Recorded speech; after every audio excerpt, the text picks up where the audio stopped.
I'm exhausted. Father, fuck you. Nigga left it 2 ways to swear he's done. God forbid. Jeez Louise. Let me share this.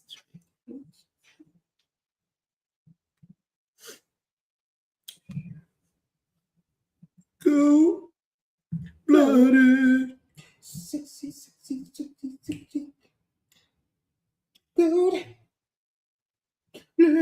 I do have a request though, that you and Ty need to do. If y'all don't do Fire Desire At their wedding. at their fucking wedding, or Ashford and Simpson Solid as a Rock, She ain't gonna do it.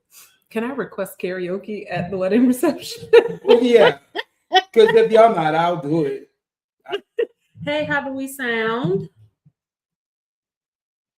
She's like, Sounds he's good. not gonna do that. All right.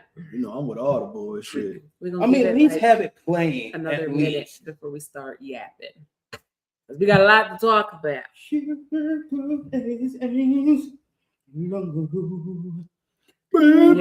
I vote karaoke hour. For your desire. That's how you gonna sing. Mm-hmm. All the vibrato. Yeah. The vibrato is going to be insane. Yeah.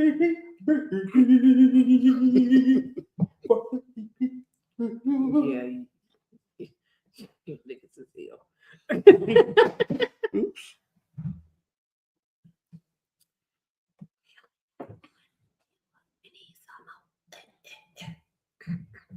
Start dancing like Penny and them peanuts on Proud Family. And they was hitting shit. Listen, best dance sequence, first of all, on television in years.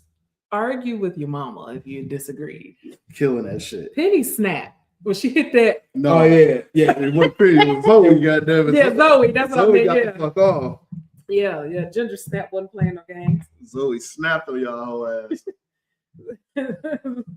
Zoe started pop locking and shit. Now I gotta go home and watch that. Because what was those things? Were they peanuts? I think that's what they were called. Oh my god. Why isn't TV good like that? Nigga, anymore? Zoe lost her shit. Why isn't TV like? Why don't we have good quality television, animated or not, like that? Because everything anymore? is fucking reality TV now. Yeah. That is crazy. Trash ass fucking TV now. That's crazy work. We need more dance battles. We need some Turbo and Ozone. Man, why we can't get some motherfucking Electric Boogaloo in this bitch? Like we need I a literally just good got done watching that a week ago. It's still great. It still holds up. like because I realized looking back on like the era that we grew up in, like when we were teenagers in high school and stuff, right? We had some of the weakest dance scenes in movies. Boy. Save the Last Dance. That was an ass That movie. was straight booty juice. That movie was terrible. That movie pissed me off so bad. That's I didn't try to think about Honey movies. Daniels was whack as fuck. Honey Daniels was Now, was she Dumpster way juice. better than Save the Last Dance? Yeah. Absolutely. barely. That shit was But- equally butt. But we don't have quality dance. What the closest sequences thing on was TV Stomp anymore. the Yard was probably the only. Stomp the Yard Was was the about only- You got served. you got And I had to watch that on mute. Like The- it's just one big dance video, but it's okay. You know? no, the other one after they got rid of Channing Tatum. Step Up. Step Up when they got the little curly Moose. head boy got Moose. there. He was a dog. Moose was snapping. Okay, yeah. So it picked up later. But look, before let's get started on this show because Yeah. we just started talking about dance sequences on TV. Okay, let's get this show on the road. Welcome, everybody. It is Tuesday, your favorite day of the week. It is Thick Skin Tuesday. This is the Thick Skin Pod, episode 2, season 3. Yes. In the new studio, the new look, same bullshit. How y'all feeling I had to go talk to HR today. about? They told me I can't call y'all hoe ass niggas no more. I did tell him that I'm HR, by the way. I was trying to create a whole fan base. You know, like everybody like Nikki got the So bar. you think people's gonna be like, "Oh yeah, I'm a whole ass nigga." I wanted the I mean, whole do ass you want to nigga. like you want to be introduced like that? You your girl and everything. Like, hey, what's good, whole ass nigga? Like, hey. Hey, I'm just Hey. saying, Nikki got the bars. Why I can't have the whole ass niggas? Do you really Can want the we whole think of ass niggas, something though? else? Do you Clearly, I really, gotta think of do you something else. really want the whole ass niggas? Listen, Really there are think some about people that. who actually may be amused by the whole ass nigga thing. Whole ass niggas gonna be amused by that shit. I wish a motherfucker would. I mean, hey, listen, I'm not gonna tell you what to do. However, I am gonna tell you what to do. We gotta come up with something else.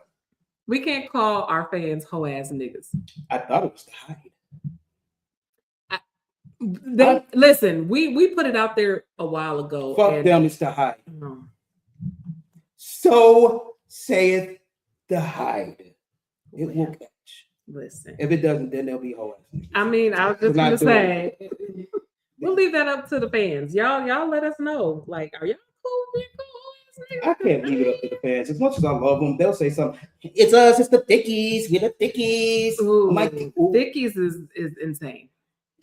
let me be your thickie. I'm Can you hear that? I'd Yo, much rather call them whole ass Thickies. niggas first. I'm Yeah, not calling y'all thickies. yeah.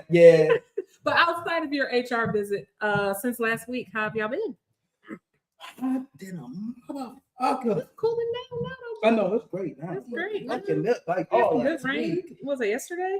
Yeah. Yeah, it felt great. For what, 2 minutes? I mean, Oh, We the had whole- it. Man, I just want to take my fucking skin off, yo.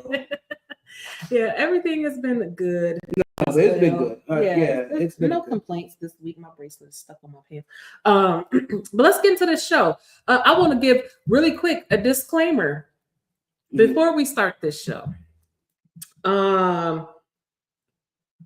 This is going to be this can be a very sensitive topic to some viewers, and we want y'all to know that in no way, shape, or form are any of the hosts of Thick Skin Pod inciting any racial hostility, any racial fear, any discouragement. No racial anything. Like we're not promoting any division, hatred, and or fear. However, we have a goal. You know, we recognize that this is going to be an uncomfortable conversation, but we do hope that y'all know that discomfort and uncomfortable conversations create opportunities for growth, understanding, and empathy.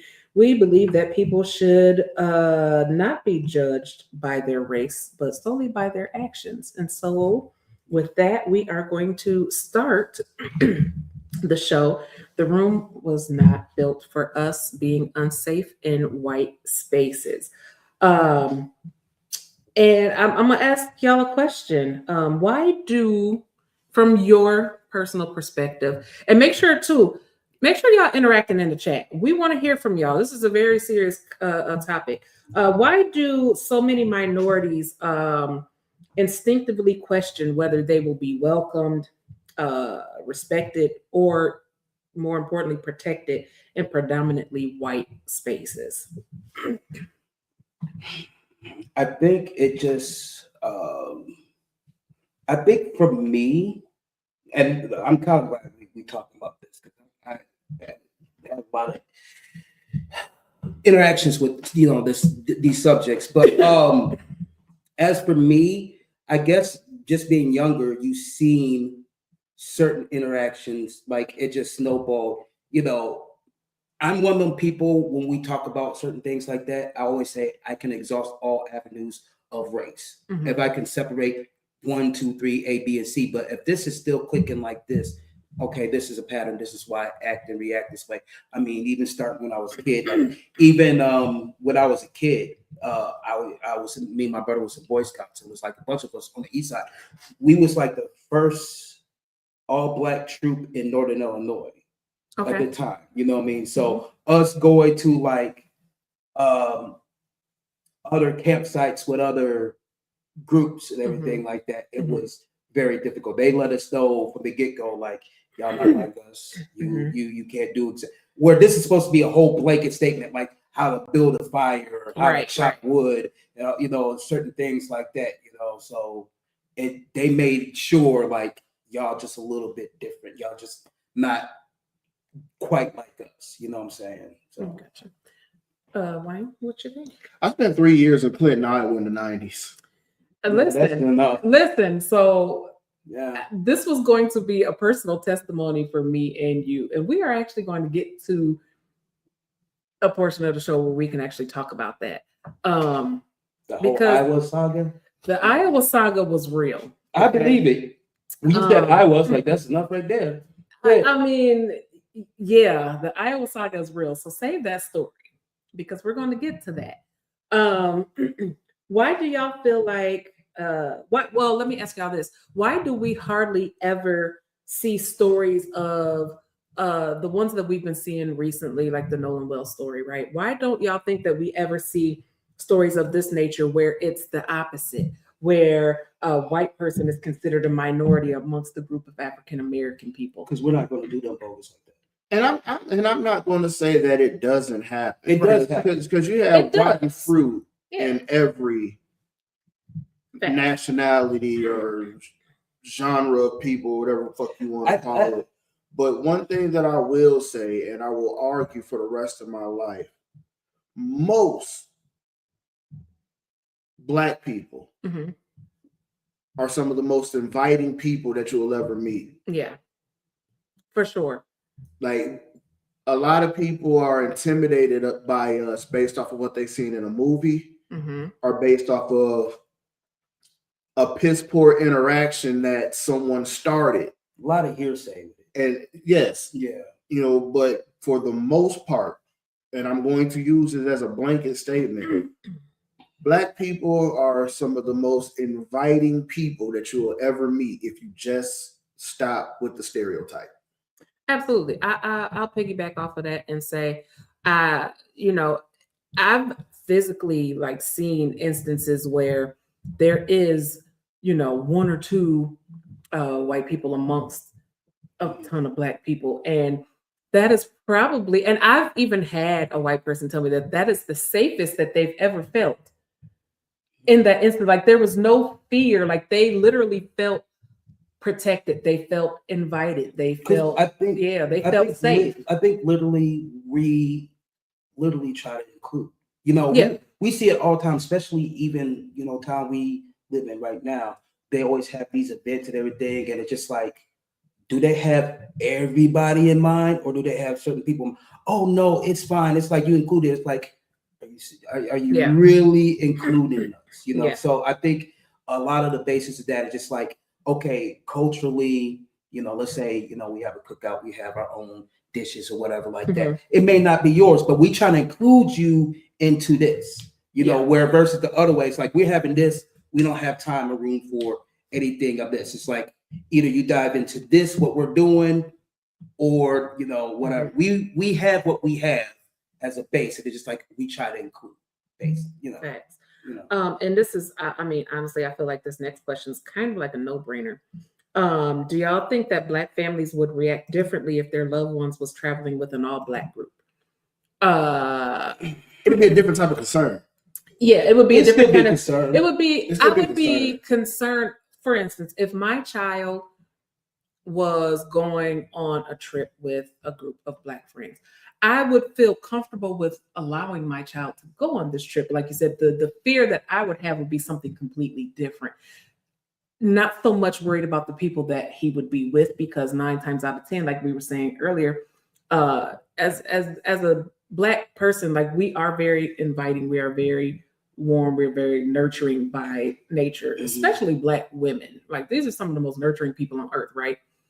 But we also do our homework. How many times do y'all recall when y'all were little, you wanted to go stay the night at your friend's house? What did y'all mamas do? Who the parents, where they live, what's their phone number, how long you been knowing I want to them. talk to this mama. I need to see their house. I need to know where they live. Who all gonna be there? I need to have a whole conversation with said parents. So as a parent, like letting my child go somewhere with an all-Black group, I didn't have the fear that something would happen because I was doing those things that our mamas did too. Yeah. I was asking the questions. My fear would be is while they are doing whatever it is they're doing, what are they going to run into? Yeah. not the people that they're with. Yeah. It was a different Right. kind of It's thing. a different type. Yeah. Thus, your yin yang friends. Yeah, it's You know what I definitely- mean? So it just is a different type of beast, you know. And I think depending on the nature of the group and where you're going, I just kind of feel right. Like, let's say my son and he's just going with a bunch of his friends that, Mhm. you know, of color, whatever, like Mhm. that. It's like, it might be a shared experience that he'll never have in his life where it'll Yeah. be, it's not going to hit the same Yeah, with somebody for sure. else. You know what I mean? For So sure. that's why I would ask those questions. So we're going to I'm gonna ask y'all a question. We were just talking about this and I stopped you, and there's a reason why. Being the token Black friend. For those of you who do not know, in the early 90s, my father's job here in town was sold and moved, right? We then had to relocate to Clinton, Iowa. None of us had ever heard of this place. None of us had ever been to this place before. And so this was a whole new world for, for our family. A couple of things right off the bat. My brother was in elementary school. I was in middle school. Before you finish that, Mhm. Rose, start typing in the comments the situation that happened with you and Jim when y'all was throwing darts, so we can read that. Yeah. My brother was in elementary school. I was in middle school. We were in Iowa for 3 years. We were the only Black students in our entire schools. Coming from Freeport, which is a mixed bag, right? I mean, a lot of people, if you ask, they'll probably say that Freeport is predominantly white. At that time, it was a great mix. I had Black friends. I had white friends in school. We all rode the same bus together to Carl Sandburg in 5th grade. Like, it was white kids on buses, Black kids on bus.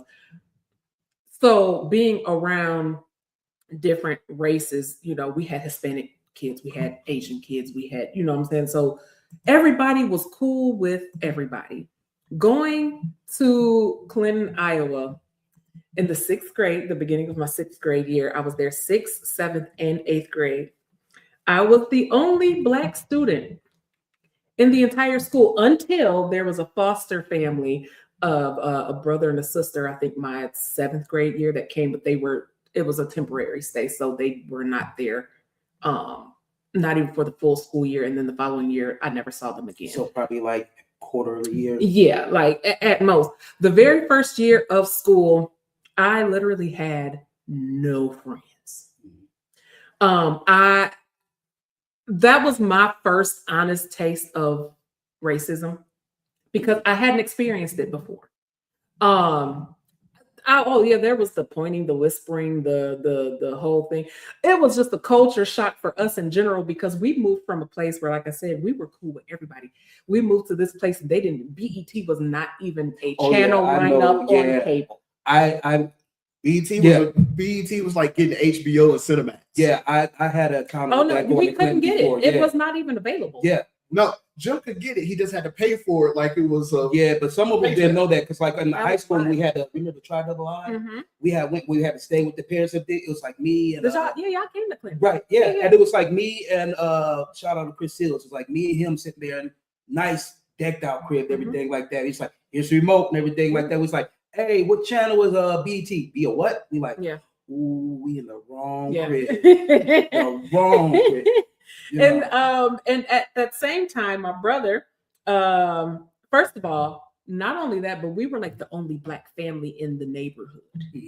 Yeah, the Lions community, it was us and there was a a dude named Mike. Yeah, there was a Black gentleman named Mike, but he was married to an Asian woman, lived maybe like 2-3 blocks from us. That was it. That was it. Now, mind you, there were Black people in town.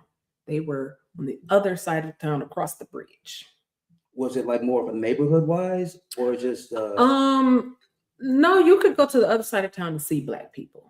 okay, it wasn't like a predominantly you know when we saw Black people on Wednesdays, we would go to the other side of town. On Wednesdays, the group of Black folks on the other side of town would always go to this park on the other side of town and hoop. That's the only time we saw groups of Black people. Wow. And it was probably not that big of a group, was it? No. No. Wow. No. So yeah, a bit of a culture clash. So my brother and I both ended up experiencing like being the token Black person in certain situations. By seventh grade, there was a girl who lived 2 doors down from us who realized that we were neighbors, and there was another girl who lived a couple of blocks away who actually became my friends, right? Like they came over to the house. I went over to their house. We genuinely became friends, but it took a full year for that to even happen, for other students to even speak to me. I stood out, and like I said, and then from that moment, like I became the token Black friend. I became the spokesperson for everything Black. Yeah. Yeah. Which for me, like trying to explain normal things, it was hard because how do I explain this? It just happens because I'm Black. Mhm. My brother, on the other hand, got expelled from elementary school. Did not. Damn near. They tried to expel him, and my parents moved him Mm. to another school across town because But the thing is, it didn't have a choice but to move me because I had no choice but to fight every single fucking day. yeah. I just wanted to do addition. That's all I wanted to do. I didn't go to recess, goddamn, to be called. No, for real, I didn't go to recess, goddamn, in the 3rd grade to be called the colored kid. And that's what I happened. didn't go to recess to be called Jigaboo. I didn't go to recess to be called fucking Mo. One kid called me Mofo. I didn't even know what the fuck that meant, but it sounded derogatory, so I slapped the shit out of him.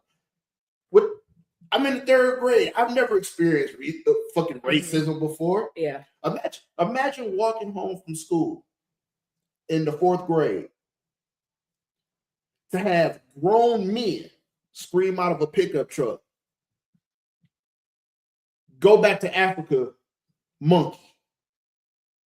Adult men, full beard type shit. Yeah. To a fucking kid. To a fucking 4th grader just walking home from school. Yeah. Now, I will say one thing about that. Like I said, I did eventually gain friends, right? Luckily, though, we had a mother who had very good discernment about the situation that we were in. While I was able to go and play with these other girls, I was never allowed to stay the night. Wasn't happening. And also, to shout out to our mama who made sure that we kept in tune with our roots, because we never spent a full Friday in school. Midday Friday, every single Friday, rain, snow, sleet, did not matter. My mama was calling us out of school. She was at home packing our luggage, and we came back to Freeport every weekend, every school break, every summer. That's good. Because we would have been in bad shape staying where we were. My mom got in the story, said that her and my dad, when we first moved to Iowa, they went to a bar and got into a dart tournament. If you know my parents, they love shooting darts and playing dominoes. My dad was on several leagues and was fucking great at it, right? They were the only Black people in the bar. They beat the number 3 team and then beat the number 2 team and then the top team. My mom and my dad.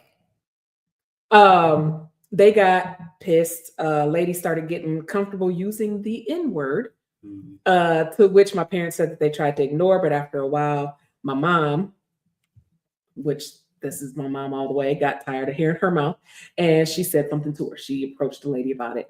My mom was ready to fight. As she should. My dad, being the more level-headed person, had to get my mom out of there because they were outnumbered. But my mom at that time said that she wasn't thinking about that. It was more so about the disrespect. So yeah, like being that token friend, like I said, I was asked to explain Black culture. I was asked to explain the braids in my hair, or at that time, it was early 90s, everybody had baggy jeans. My experience of being exposed to things like Z Cavaricci jeans, which here No. No. Nolan Voigt, nigga, we were Carl and I cross colors. No, when you said that, I'm Like- still like, what? Yeah. I had to be knocking teeth out, Rose. I'm right. Like, had to be exposed to explaining things like music. And that was another thing. So far behind on Black cultural things in They general. were. What? They was Bone bad. Thugs and Harmony was who? So me and my brothers, we trying to go to the crossroads, and they looking at us like, who died? Like, you know, like singing me rapping Salt and Pepper. What? They knew Will Smith. They knew Will Smith. They knew the Fresh Prince. They did. Of course, know I knew that. But And Snow, they knew Informer. yes, they definitely knew. I lick you boom boom. Because that's all the shit I knew. I'm like, that nigga ain't even playing. Wow. But yeah, like having to become a spokesperson for an entire race. Hey, Yolanda. Like it was a horrible experience. I went back to Clinton after, so we ended up moving back to Freeport right before I started the 9th grade. Thank God. I don't know if I would have survived high school there. I'm gonna be real honest with you. We moved back to Freeport right before my 9th grade year started. And yeah, that was, for me, it was great. I was back with my best friend who I had been best friends with since kindergarten. Shout out to Brooke and Carrie. Like, the gang was back together again. All was well on the home front. A couple of my friends did come out to Clinton to visit while we were there. A couple of relatives came out. My cousin Toya came out. My best friend Carrie came out. So they got to see like this weird ass change that we had to go through. And it was definitely something to be seen. I say that was probably the worst time of my life, because you already know a middle-aged kid is already weird.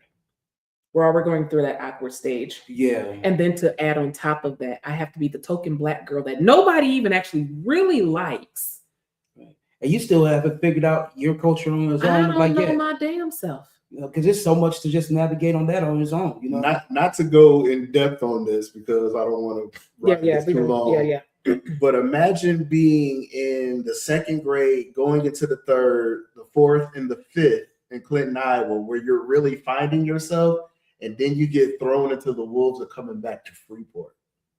Yeah, that was an adaptation again as well. Now too. I'm the weird kid. Yeah. Because I adapted to what Clinton, Iowa was. We adapted to that white space.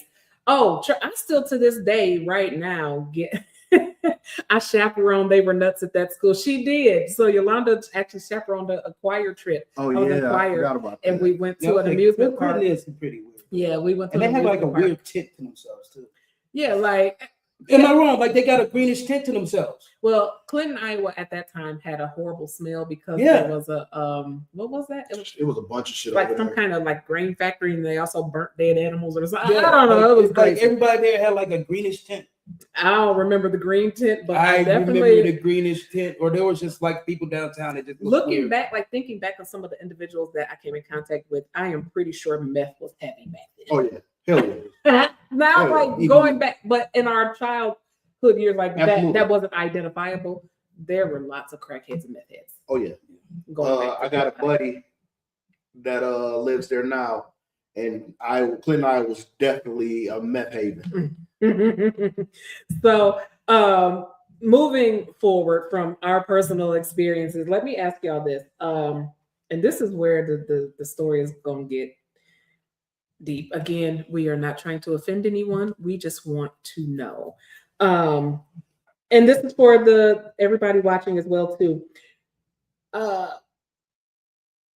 Have white people proven over time that they are not safe and cannot be trusted? I don't want to pigeonhole, but in a broad retrospect, yes. Like, don't give me like I have some great White friends. white friends. Yeah, absolutely. Maybe I think all three of us do. Yeah, I got a white friend that I've called my brother for over 20 years. absolutely. You know, and wouldn't. I mean, he be I was just pissing gonna me say, off. I was just but, gonna say, hell, we have a white brother, so like, he yeah. pisses me off at times. But don't get it fucked up. That's still my brother. Shout out to Evan. You know, but in my own personal experience, I'm a vibe person, Mm-hmm. and I've been invited to things that I agreed to go to that I knew good motherfucking well I wasn't going to go to, not because I felt like the person that invited me was going to do me wrong, Yeah, but the people that he surrounded himself with, or she surrounded themselves with, are the ones that you would are have the to ones watch. that I would Yeah. have to worry about, and I don't want to put that particular friend in the middle of some shit that shouldn't even be happening in the first place. True. So Jay, let me ask you this then. Thank you for that. Why do you feel like some minorities struggle to fully trust white spaces? To me, it feels like in general, they're using like our friendship for some kind of benefit. Mm-hmm. You know what I mean? Like you said, you being the token black person in Iowa.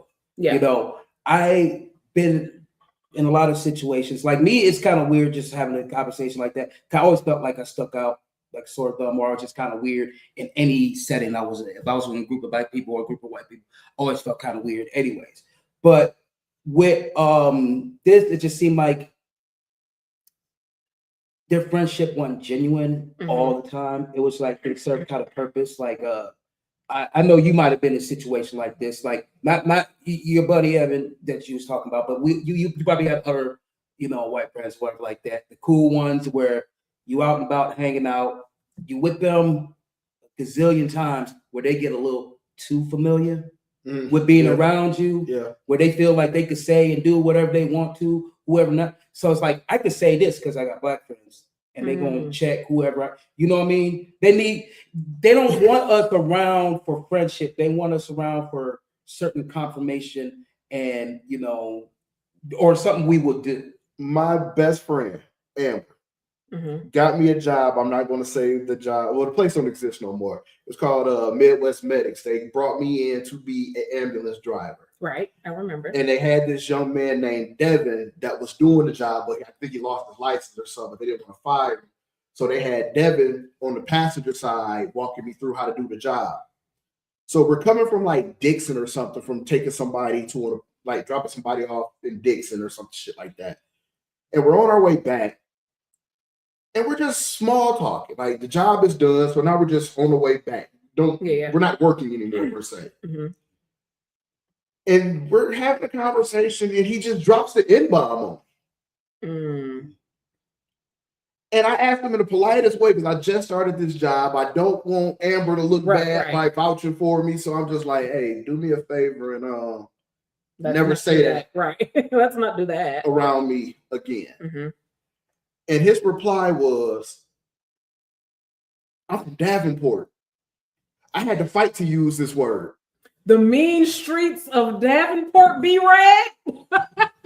You had a fight to use that word? My reply was, unless you want to have to fight again, don't use that word. Why? It was fucking insane. Like, and let me say this really quick because we got some good comments that I want to get to in the chat. Black men who date interracially, stop letting these white girls say the N-word. Sick of it. Oh my God. Sick of it. See, sick of it. See, that never happened to me. Sick of it. That one thing I will say fairly, like, you know, me dating outside of that I never, you know. We could get in another subject where like that. I like my white girls white. You never got that hit? Makes sense. You never got hit with the give me that nigger dick? No. No. Christ. Let me get to the comments. Y'all are wild. No, I never had to worry about that. No. Yolanda said, hell yeah, I have white friends, but I'm damn sure not going to be the only black person at the picnic. I be looking for us when I go to these places. Absolutely.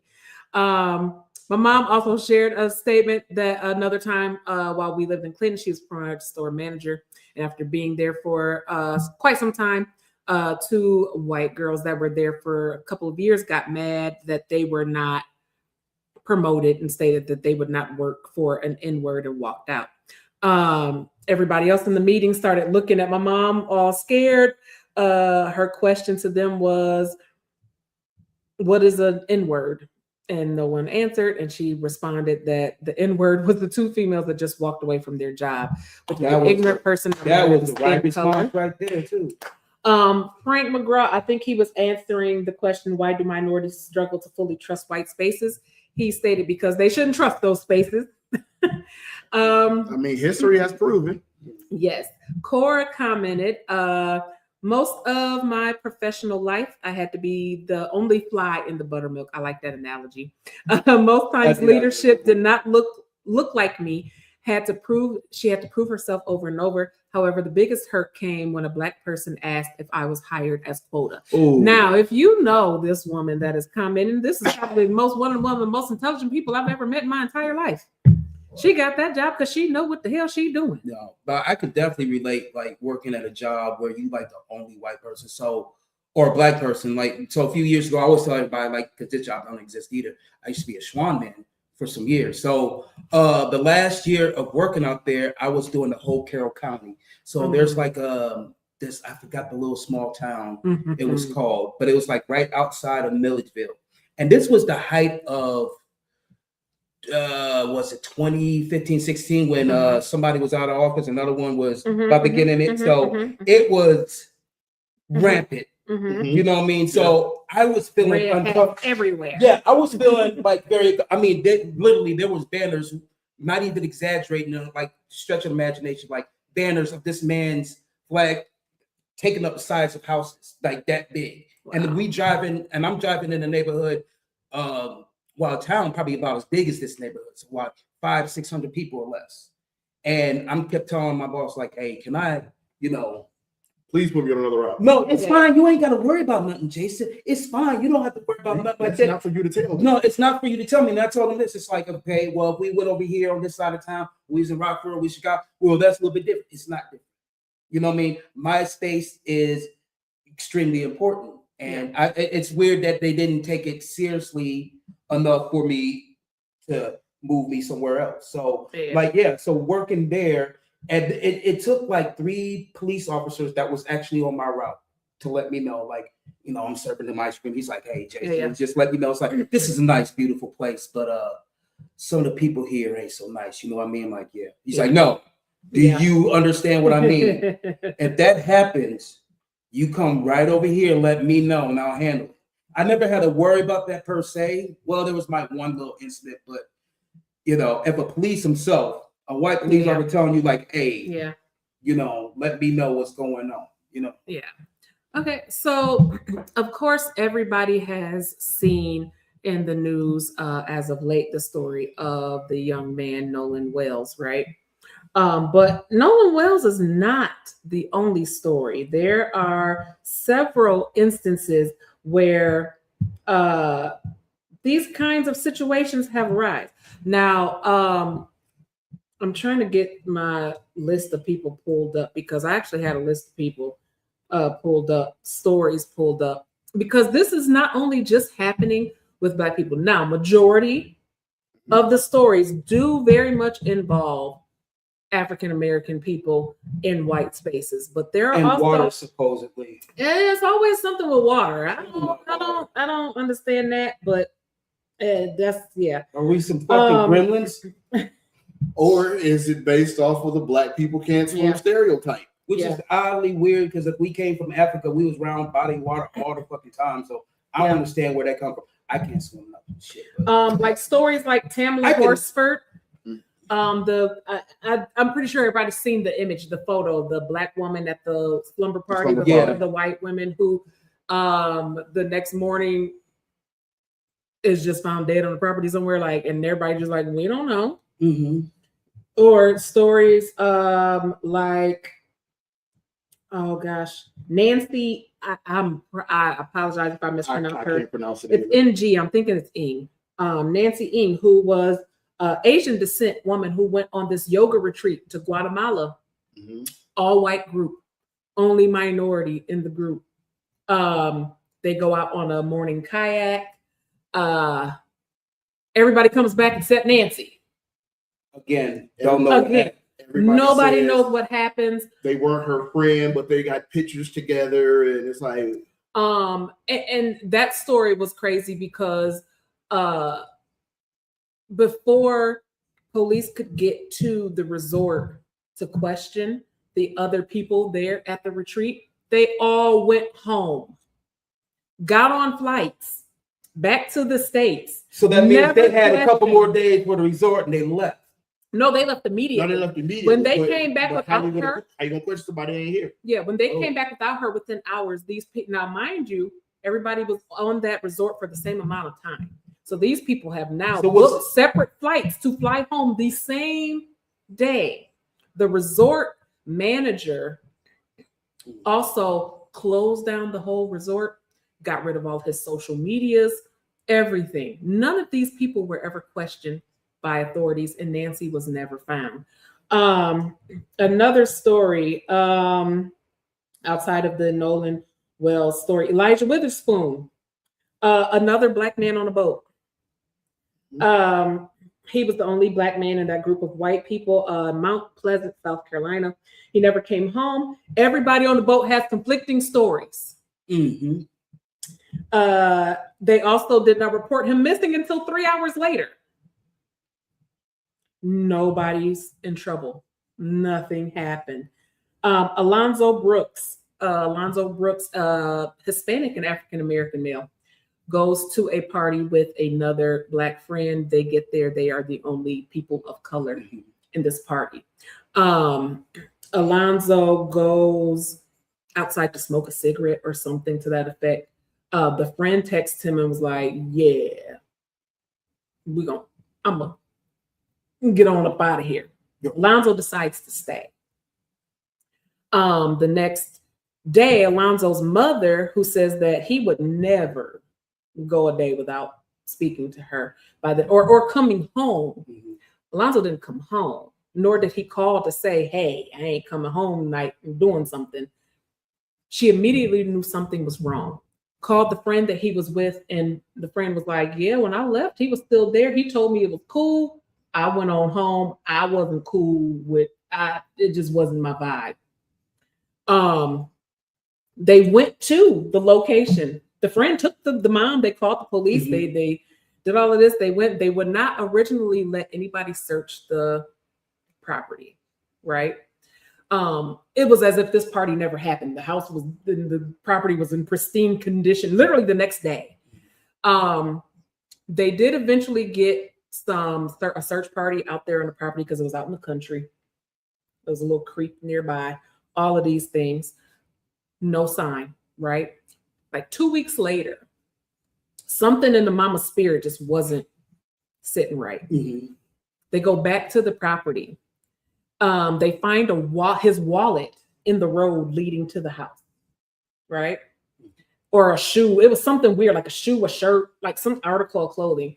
They go back, they search again, and in the same exact spot of that creek where they had searched already 2 weeks prior, they find his body in the water. Now, mind you, they searched this area already. And when they found this man's body, he had his wallet in his pocket and he had money. The money wasn't wet. So what does that tell you? Right. Yeah. He just got there. He just got. Because if he was in there from a week ago, He's good in waterlogged. he's good in waterlogged. The man didn't have any water in his lungs. Body was swollen and everything. Yeah. All of that. So just a couple of stories that I wanted to give a brief synopsis. Let me see. we had a boat, but I wouldn't get in it, especially since white men were killing their wives, couldn't take the chance. that's funny, but that's funny. Like, so do y'all feel like minorities monitor or evaluate their safety when they like differently? Do y'all think that maybe they feel like, oh, I'm good, nothing's gonna happen? Like, do y'all feel like we like minorities evaluate their safety in those kinds of situations? I never feel 100%. Like I said, regardless with whoever I am, it's like I never feel 100%, but definitely more with that because listen to all those scenarios. I guess let's say put it this way: we know what kind of dangers can happen being around people like us. Yeah. We know what kind of dangers would be supposedly hanging around them. You know what I mean? Mhm. And it's just like, I said this before to a bunch of people. I don't want to die where there's a fucking question mark over my head. Yeah. You know what I mean? If I'm around something or certain people, okay, I got into it with this person because of blah, blah, blah, 1, 2, 3, 4, this happened, blah, blah. Yeah. This. How you gonna explain that I was with a bunch of friends that I thought was friends at an outing and Mhm. I had shot, get whatever, jumped off of a bridge, thrown off of a boat, and nobody says nothing. Nobody can reach out to my mom. Somebody that you can like talk to my mom for. And if y'all know my mom, you can talk to her about anything. She always there. She's looked like everybody else's mom. Now she's just a stranger and all this other stuff. So I have to ask those type of questions. And you got to ask the questions. And I was like, while you was talking, I was trying to put up the 3 things that were common that I thought were common. It's just like, why does this happen? I don't know if we're going to get to that point, but that's what I was going. So don't think I was just texting. No. You know, some people that's watching, Like, they yeah, right. It's just like, no, I'm actually doing research and doing that. Okay, so no, but the 3 things I realized that, like I said, one's definitely it's just like nobody knows what happened. But when you think about this, these actions they did is very bold and audacious. Because for anybody, let's say if I want to do something like that and like hide a body, why would I be so reckless and careless where it would come back to me in that sort of way? I mean, but the trend has proven that there's no consequences. That's the point I'm saying. It's just like they can, because it's some kind of privilege that they have, where it's just like I can half-ass unalive somebody, and I know there's not going to be a consequence. They're not going to do a great autopsy. They're not going to do a great interview and investigation and asking questions. You know what I mean? The second reason I think why they do a lot of this stuff, they don't want the comparison to us. We niggas. We thugs. We ain't nothing but criminals. Everything they did is the most criminalistic, heinous act you can think of, just killing a person, unaliving a person in whatever set. We known for doing ABC, whatever we known for doing. Stuff like that, that's supposed to be us. Yeah. You know what I mean? And like, you know, one of the things, I think this is more a conspiracy thing than anything. That might be, all this might be an initiation. This nigga been watching Get Out. Man. Yeah, but think about it. No, I'm with you. I mean, yeah, I might have been watching Get Out, but still, like, this could be some kind of weird initiation right there. Because, like, why would, like, this is like an odd pattern, like almost very specific. I'm gonna bring a friend. We're gonna have a little altercation about something. We're gonna pretend it didn't happen. Then we're gonna put them in a office or somewhere else, dump a body, go back, act like something else didn't happen. Yeah. Then, especially in the one area, it seemed like it's the same police department or whatever that's doing the autopsy and everything like that. So it's like, why are all these people linked? Yeah. Constantly. Yeah, no, I'm with you. You know what I'm saying? So I'm gonna go through this one really quick. Is diversity actually comfortable? What does it take to create truly diverse spaces? I'm gonna tell y'all when I say a quick story, it's gonna be super quick. Right after my son graduated high school, my son was outside, right? He was kicking it. He was going to work and then he was kicking it. This particular day, there was a party in town. They got to the party was a little dead up in there. They got a Snapchat saying that there was a party in Marengo. My son and about 3 or 4 cars full of people all went to Marengo. Now, mind you, I knew about the party in town. Mind you, this is he's an adult, so I don't monitor him. But my son made sure that he told me everything. They get to this party. Everything's good. A fight breaks out unrelated to anybody that my son and his people with. And now, mind you, my son is with one of his very close friends who is a teeny tiny cheerleader. They grew up together, been close friends all their life. They rode together in her car. The fight breaks out. Somehow along the way, my son gets sucker punched because he's like in the middle. And if y'all know my son's like 6'3". Yeah, but say he's not a small person. That's not a sucker punch. He took a running start to hit your son. He tried to make that motherfucker count. He is extremely tall. He stands out, right? He gets sucker punched. My son is very calm. He is very cool. He is very laid back until you piss him off. What people do not know is that my son is a trained boxer. Mhm. There's a Snapchat video that floated around after this that I did not know about until after it all happened. Of my son literally just going through the crowd, and he had on all white this particular day. I said about it. There was like this long pole of white just on video gist. He just doing a beeline. Yeah. Get some. Get some. Get some. Well, the result Get is some. from this fight, because mind you, this is a predominantly white. Yeah, when you said Moringa, I'm like, yeah, Right? that's Everybody once the fight gets crazy, everybody like, yeah, you know what? Time to go. Everybody run, get in their car, everybody gets in the car, they leave. The people who were, I don't know if they were hosts, I don't know who they were, some white boys, we're just gonna call it what it was, surrounds the car that my son and his friend were in, damaged this girl's car to where it would not drive with my son and her in the car. Dragged them out of the car and back into this, like, it was like a big garage or a barn or something where they were having a party inside of, held my son and this young girl at gunpoint. Okay.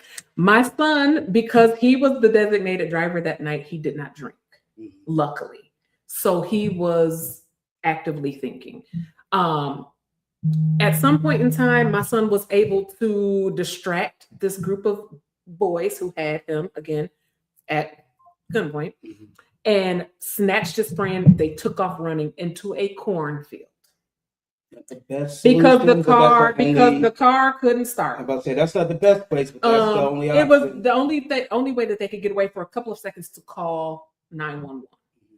This girl is losing her mind, right? And my son is doing his best to protect her because that's what he's been taught, and this is his good friend. They call 911. They don't even know where they are. So they're trying their best to explain to the police while these people are chasing them through the cornfield once again, because now they own like little four-wheelers with the lights on and the guns, looking for my kid. Luckily, they were able to hide into the cornfield. The police showed up. When they got there, there were no guns. There were no other party goers. There were no guns in sight. Everything was cleaned up because they had to travel out into the country in Marengo. They then took a statement from my son and his friend. They had to call a tow truck. They had to have this girl's car towed from Marengo. Now, mind you, it's like 5, 6 o'clock in the morning. My son finally walks in the house, which was very weird. He never stays out that late. He came in the house. He didn't say a word to me. He went to sleep. He had to go to work in a couple hours. This boy wakes up, takes a shower, gets dressed, comes in the living room and tells me, I almost got killed tonight. I'm about to go to work though. Excuse me? What? No. Bring that back. I make him stay and tell me the whole story. And I'm like, why didn't you tell me anything? And he was like, Mom, what were you going to do? I was coming about mine. I was calling uncles. I was calling your daddy. I'm calling. So now he calls his dad. His dad calls me losing his damn mind. I'm like, I just found out too. He didn't tell me nothing when he came in the house. So now his dad is pissed. His uncles are pissed. They want to go back. They want to go to Marengo. The officer, when they got there, they told my son, don't you ever come out here for a party again. I get it. This sounded fun. Y'all are young. Y'all are, having a good time. Out here, if you ever get another invite, don't do it. This is not safe for y'all. So I just want to share that real story. Really quick.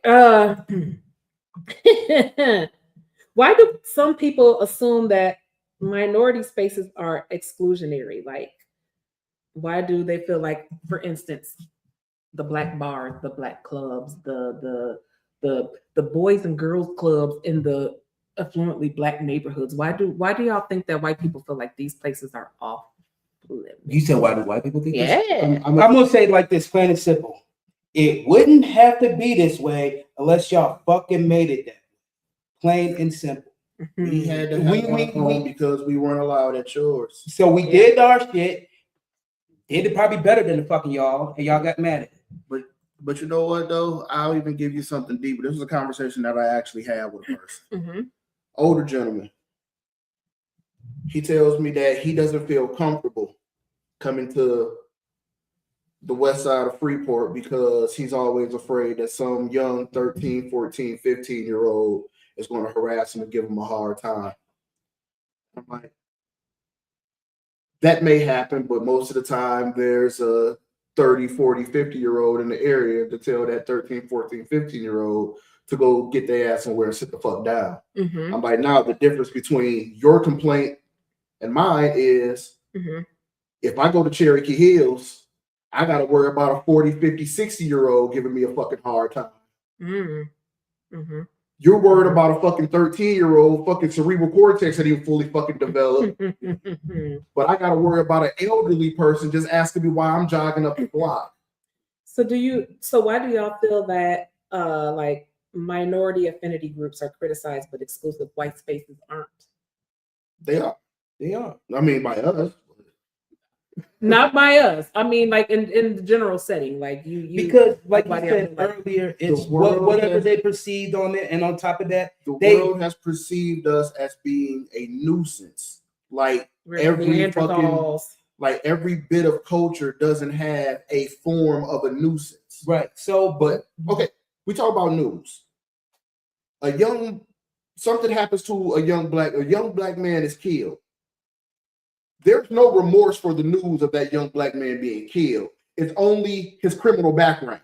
This is true. Fuck the fact that he turned his life around. Fuck the fact that he's an avid father. Fuck the fact that he's a loving parent and he has both his parents are together. Because God forbid his parents ain't together because they're going to say that he was raised by a single mother. Yeah, fatherless home. Versus a young white man get killed on some senseless shit. Like we've seen situations where young white men have went and done shit, then commit suicide behind the dumb shit that he did, and all you see is pictures of him in his graduation gown and cap, him at his job, him being hugged. This motherfucker's a serial killer. True. I don't give a fuck about him graduating. Sure. they love painting ugly pictures of us. That's all. But That's the world really what it gravitates is. to those Them and their ugly- fucking paintbrushes. They gravitate to that ugly depiction of us. Yeah. Like I said, the conversation I had with the man. He's been based off of shit that he's seen on movies and the news in his head up until meeting me, felt that we were all just fucking bad people. Yeah. So let's talk really quick before we get ready to close out the show because we're almost done. Allyship. What would it take for the trust between minorities and the white community to be rebuilt? This is going to be real harsh, but I'm serious. For every man, I couldn't say this, but I'm saying this. Go ahead, do it. Go ahead. Every white person that was born in the 50s and back to die. I think that because racism is not, and it's definitely inherited. It's inherited, Absolutely. and every generation starts to see what type of bullshit racism is, and it's slowly going away. Yes, you still have the Klan. Yes, you still got the Proud Boys and motherfuckers like that, but that shit is small compared to what our parents had to go through, what our parents' parents had to go through, and so forth. Every generation, this shit is becoming less and less. Yeah. So when you finally get those bigoted motherfuckers off the earth,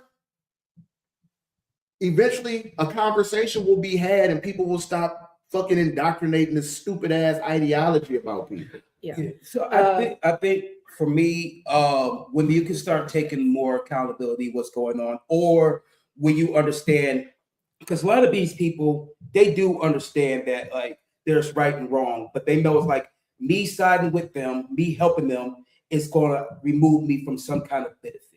White privilege. White privilege. And I think that. So I'll give you two quick examples. So Doing this show, I actually had one of my friends reach out to me because I usually post it on Snapchat, and one of my friends, and they just like, they was actually accountable. They just like, long paragraph like, hey Jason, I'm sorry if I ever made you feel like you was unsafe and that was never the plan, never all this other stuff. I remember a couple of years ago we went tubing, which tubing is okay, but there was like it was more of a funny incident that happened where one of the floaties busted and somebody almost fell in. It's kind of hilarious, kind of scared me at the time, but on in general retrospect, they weren't thinking like maybe, you know, because I was bitching about it a little bit, like I'm not doing this water shit. They just like, okay, maybe Jason was really not scared and everything, you know, or he was. So she took accountability and said that was part of, and she's like, I want to be a better person, a stronger person, be an ally for this community, not just Black community, Hispanic community, rainbow community, everything like that.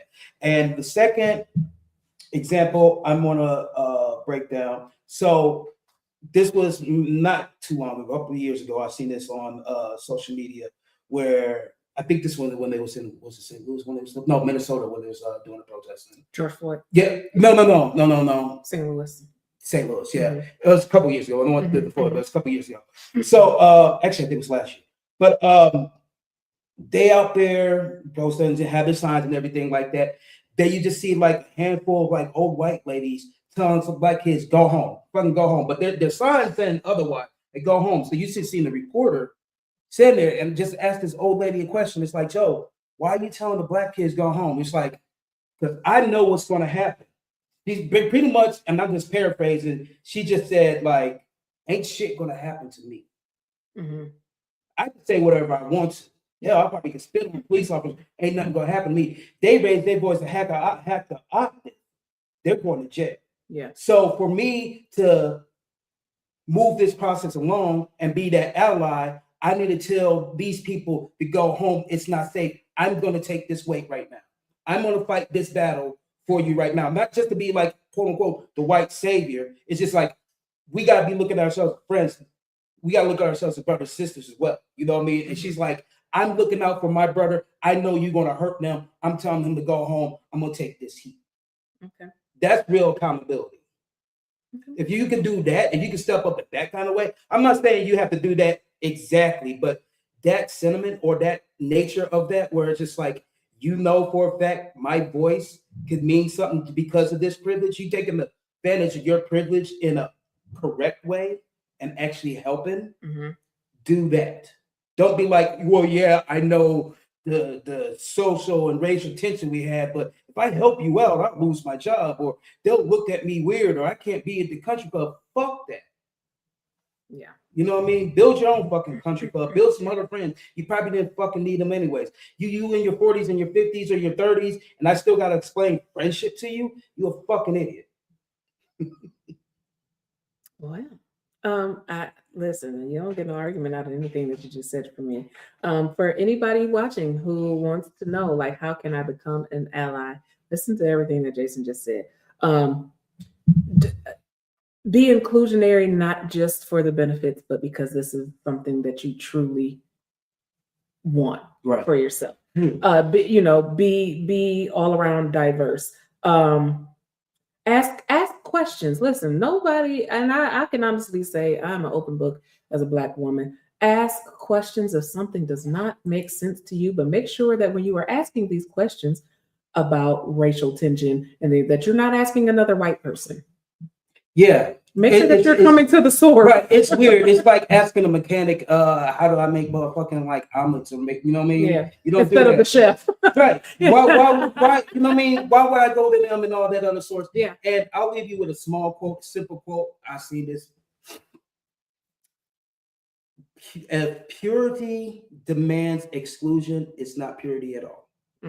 Just remember that. Thanks. Okay. I like that. And with that, I feel like we can close out the show with a couple of things. Thank y'all for watching. This was the final debate, and I just honestly feel like Jason just ended that so perfectly. We don't need to debate any longer, right?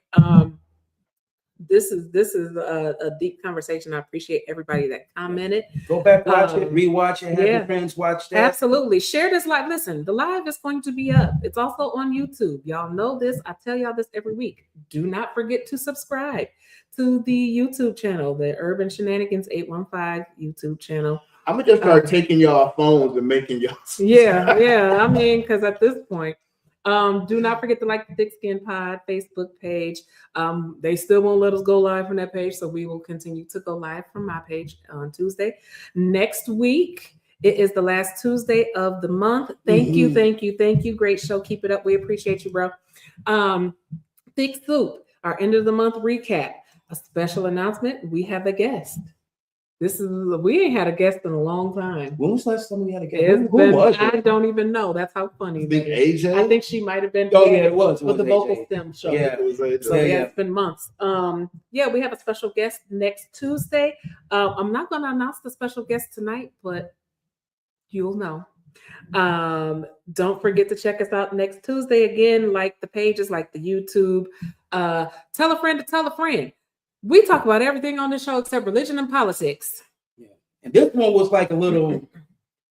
You know, we teetered a little bit. I mean, I wanted to have this conversation a little bit, anyways. Mine is whatever was going on in the country, but I wanted to have this is an important conversation that definitely needed to be had. I'm glad that we were able to do. Can we put the YouTube channel in the comments? Absolutely, Pookie. Let me do that for you right now. I said this one just hits home for me because both of my sons roll in predominantly white circles. So yeah, with all of this shit that's happening in the world, I'd be extra scared to send my kids outside. It's just dealing with that. Like, you know, even my brother was like that too. And like I said, growing up, it just handful of times I was this situation, another one, you know what I mean? It just, you know, it's almost like you had to be a social chameleon. You just got to navigate back and forth, but you've never really been you. Then until you got to yourself, it's like you got comfortable being with you and by yourself, you know. I just put the link to the YouTube, put that on the screen. The YouTube in the chat and it is not on the screen. Thank you so much. Again, thank everybody for watching. Again, tune in next Tuesday, same time, 7 p.m. We will have our Thick Soup show. Hopefully by next week, this one to my left will not call y'all hoe ass niggas. No promises. He's gonna do it like tomorrow. I've been working on my. He's a liar. And I feel like our guest next week is not going to make it any better. No, he's not. No.